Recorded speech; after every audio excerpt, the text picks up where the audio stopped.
Elhamdülillah, innel hamdalillah, nahmaduhu ve nesta'inuhu ve nestağfiruh ve na'udhu billahi min şururi enfusina ve min seyyiati a'malina. Men yehdihillahu fela mudille leh ve men yudlil fela hadiye leh. Neşhedü en la ilahe illallah vahdehu la şerike leh ve neşhedü enne Muhammeden abduhu ve resuluhu erseleh. Ya eyyühellezine amenu ittaqullaha hakka tukatih ve la temutunne illa ve entum muslimun. أيها الناس اتقوا ربكم الذي خلقكم من نفس واحدة وخلق منها زوجها وبث منهما رجالا كثيرا ونساء يا أيها الذين آمنوا اتقوا الله وقولوا قولا سديدا يصلح لكم أعمالكم ويغفر لكم ذنوبكم ومن يطع الله ورسوله فقد فاز فوزا عظيما أيها الناس قال الله تبارك وتعالى في كتابه الكريم أعوذ بالله من الشيطان الرجيم بسم الله الرحمن الرحيم يا أيها الذين آمنوا استعينوا بالصبر والصلاة إن الله مع الصابرين صدق الله العظيم. Saygılı cemaat-i muslimin, hürmetli Müslümanlar, biz birimiz bilemiz ki, bir Müslüman, bir mümin, Allah'a inangan bir kimse, Yüce Rabbimiz olgan Allahu Teala'ga işanıp dayanmak gerek. Güzel günlerinde sevingen, yengilik olgan, kolaylık olgan günlerinde, hem de ağır günlerde kıyınlıklar başına, problemler, müşküller gelgende de Allah-u Teala'ga her daim işanıp dayanmak gerek. Ve bu işançını hiçbir vakit gayip etmemek gerek. Yüce Rabbimiz Kur'an-ı Kerim'de Bakara suresinin 153. ayet-i kerimesinde böyle buyura. Ey iman etkenler! Sabır ve namaz ile Allah'tan yardım isteyin. Çünkü Allah mutlaka sabır etkenlerle beraberdir. Tirmizi'de geçken bir hadis-i şerifte ise Peygamberimiz sallallahu aleyhi ve sellem böyle buyurgan idi. Zor zamanlarda duasının kabul edilmesini isteyen kimse rahat zamanında çokça dua etsin diye buyurdu. Biz hepimiz bilemiz ki hayatımızdan her bir insanın hayatında böyledir. Kimerde güzel günler ola, kimerde sıkıntılı, kederli, musibetli günler de olması mümkün. Bazı insanlarda daha çok, bazı insanlarda daha az ama her bir insan hayatında bu vardır. Çünkü bu dünya imtihan dünyasıdır, imtihan yeridir. Bizim ömrümüz ise imtihan için verilgen sınırlı bir vakittir. Yüce Rabbimiz bizni bu dünyada sınamakta. Bu gelgen problemler meselesinde biz nasıl hareket ederimiz? Allah-u Teala'ga şükür etmeye devam ederimiz mi? Ve Allah-u Teala bizge bergen irade ve sabırla bu problemlerini, müşküllerini çözmeye tırışacakmız mı?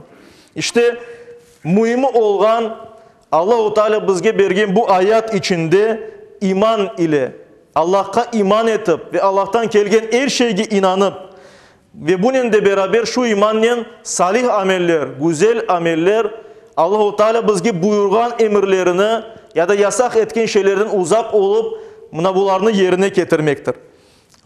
Kıskacası dinimizge göre hareket etmek gerek. Yani Allah-u Teala bizge göstergen doğru yol sayesinde bu doğru yolda yürümek gerekmez. Yüce Rabbimiz Bakara suresinin 155. ayet-i kerimesinde böyle buyura. Ant olsun ki sizni biraz korku ve açlık, mallardan, canlardan ve mahsullardan biraz eksiltuvnen, fukareliknen deneyecekmiz. Ey peygamber, sabır edeceklerini müjdele. Buna göre de eğer biz Allah'a her daim her bir alımızda şükür etsek ve sabır etsek, elbette Yüce Rabbimizden bu müjdelengen yardımı, müjdelengen savabı gelecektir inşallah.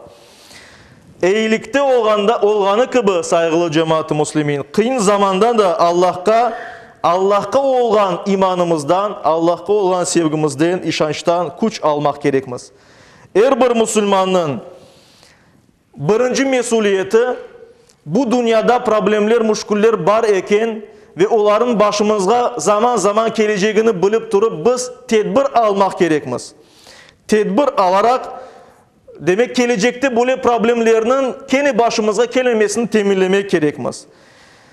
Öz ilimimizden, akılımızdan, tecrübemizden faydalanmak gerekmez bu meselede. Ve bundan da gayrı eğer buna bakmadan bizge problemalar, böyle kıyınlıklar gelecek olsa, bundan sonra kolumuzdan gelgenini yapıp, onlarını çözgenden son Allah'a tevekkül etmek gerekmez, işanıp dayanmak gerekmez ve o takdirimizge razılık göstermek gerekmez. Çünkü bu Allah-u Teala bizge yollagan sınavlardır, imtihanlardır. Bu dünyada her şey Allah'tan olganını bilmek gerekmez. Her bir problemada, saygılı cemaat, her bir muşkulde gayret etmek gerekmez onlarını çözmege. Soğukkanlı olmağa, duygularımızga aman böyle kapılmamağa, metin olmak, yani ayak üstünde güzelce durmak ve çıdamak, azimkar olmak gerekmez. Ve hiçbir alımızda umut coymamak gerekmez. Çünkü Müslüman Allah'ın rahmetinden hiçbir vakit umutunu coymay ve coymamak gerek. Bu imanımızın bir kısmıdır saygılı cemaat. Problemalar olganda dua etmek gerekmez Yüce Rabbimizge, yalvarmak gerekmez onların çözülmesi için. Dualarımız ve niyazlarımızla, tövbe istiğfarlarımızla, hamd ve şükürlerimizle Allah'a sığınmak gerekmez. Bu bizim kulluğumuzun ozegidir, kulluğumuzun ozudur saygılı cemaat. Bu noktayı nazardan Peygamberimiz Muhammed Mustafa sallallahu aleyhi ve sellem Müslim'de geçen bir hadis-i şerifte ne güzel buyurgan. Dey ki Peygamberimiz, müminin alı ne güzeldir. Her alı onun için hayırlıdır. Bu al ancak müminge mahsustur. Ancak inangan kimsede ola. Başına sevinilecek bir al gelgende o şükür eder ve bu onun için hayır olur. Başına bir sıkıntı gelgende ise o sabır eder ve bu da onun için hayır olur. Yani her bir alda Allah'a şükür etken ve bu problemalarını çözmeye tırışkan bir kimse için inşallah bir Müslüman için hayır gelecektir. Her bir alında. Buna göre de mümin bir kimse her bir zorluktan geçer. Biz bilemiz ki Yüce Rabbimiz bir insana, bir müminge, Müslümana yapamayacağından ziyadesini yüklemez. Küçünde olan şeylerini yollar. Çünkü imtihanın manası da zaten budur. Buna göre de her birimiz Rabbimizge işanıp, dayanıp, hem de özümüzge de işanç duyup, çünkü Yüce Rabbimizin yardımıyla, bizge bergen istidatıyla, akılla, her bir problemini çözüp olurmuz degen fikirle hareket etmek gerekmez ve bir de birbirimizge yardım etmek gerekmez. Çünkü Müslüman cemiyetinde Müslümanlar başka bir Müslümanın, başka bir inangan kimsenin, kişinin problemasını özünün probleması olarak kabul etmek gerek ve onu çözmeye yardım etmeye tırışmak gerektir. Peygamberimiz buyurganı gibi, Müslümanlar bir beden gibi ve eğer bir de bir azası ağırsa, bütün beden ağıra. İşte bizim de yüreğimiz, canımız ağırmak gerek ve biz de başkalarının muşkullerine, problemlerine, onların çözülmesine yönelmek gerekmez saygılı cemaat. İşte, hürmetli Müslümanlar, bizim başımıza gelgen her türlü vakalardan, şu cümleden problemalardan, muşkullerden ibret çıkarayıq. İbret çıkarmaya kadir olayıq. Bunun için düşüneyik saygılı cemaat. Mesuliyet şuurunun ve nefis muhasebesinin özümüzü hesap çekip bu çerçevede başımıza gelgen her bir şeyini değerlendireyik. Vazifelerimizni yapkanımızdan emin olayıq. Yani bizim üstümüzge bir cemiyet azaları olarak ya da Koranta reisi olarak, Koranta azası olarak bazı bir vazifelerimiz var. Ve biz her bir problema gelgende o vazifelerini yapmaya tırışmak gerekmez. İşte bu vazifelerinin yapılmasından emin olayıq saygılı cemaat. Bu dünyanın sınavlarını azimkarlıkla, sabır ve şükürle geçmeye tırışayıq. Hayatta güçlü olmak için ibadet etmek gerekmez, dua etmek gerekmez, tefekkür etmek gerekmez, düşünmek gerekmez ve tevekkülle Allah-u Teala'ya dayanıp maneviyatımızı canlı tutmak gerekmez. Yüce Rabbimiz her birimizge, her bir alımızda Allah'a işanıp, dayanıp, kolumuzdan gelgenini yapkandan son Allah'a dua etip, bütün problemlerini çözmeye nasip eylesin. Bu dünya imtihanından da en güzel şekilde geçmeye, Müslüman olarak yaşamaya, Müslüman olarak son nefesimizi vermeye nasip eylesin. Amin.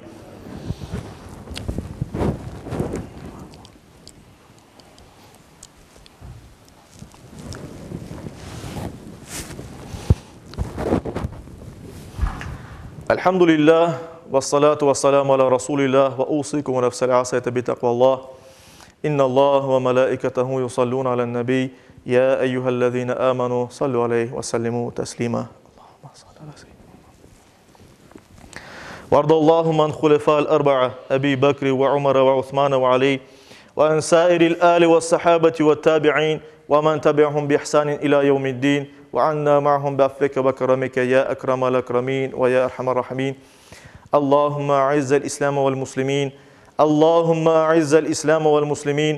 اللهم أعز الإسلام والمسلمين واحمي حوزة الدين ودمر أعداء الدين وألف بين قلوب المسلمين ووحد صفوفهم واجمع كلمتهم على الحق يا رب العالمين وانصر دينك وكتابك وسنة نبيك محمد صلى الله عليه وسلم وآله أجمعين. عباد الله إن الله يأمر بالعدل والإحسان وإيتاء ذي القربى وينهى عن الفحشاء والمنكر والبغي يعظكم لعلكم تذكرون.